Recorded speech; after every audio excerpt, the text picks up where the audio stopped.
As the Apostle Paul wrote, he said, "We wrestle not against flesh and blood, but against principalities and powers and wickedness in high places." But on top of that, what we got to realize is that if we entered the faith of Jesus Christ in water baptism, not only did the body of sins die with Jesus, and we put off that old man by the circumcision made without hands, but we were also, our mortal body was given life. I mean, we're talking about being born of that incorruptible seed by faith now, and raised together with Jesus to the right hand of God by faith, and then filled with the Spirit of promise to give us power for obedience and to be His witnesses.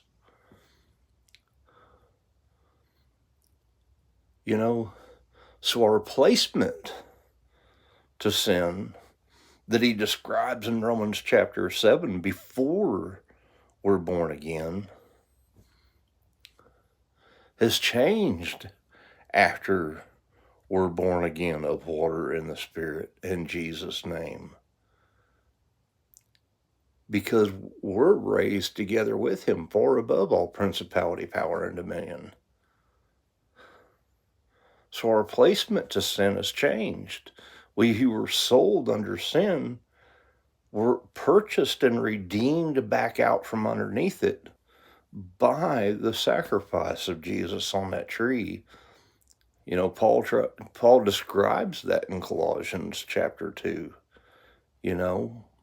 When his flesh body was nailed to that tree, he took the handwriting of ordinances that were against us and hostile to us and nailed them to the tree, taking them out of the way, becoming a curse for us, as Deuteronomy chapter 21 or 22 says that, cursed is he who hangs upon a tree. And the body wasn't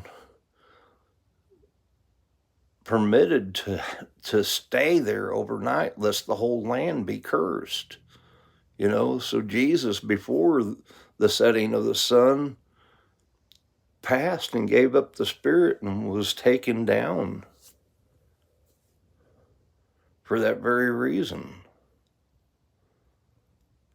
We got to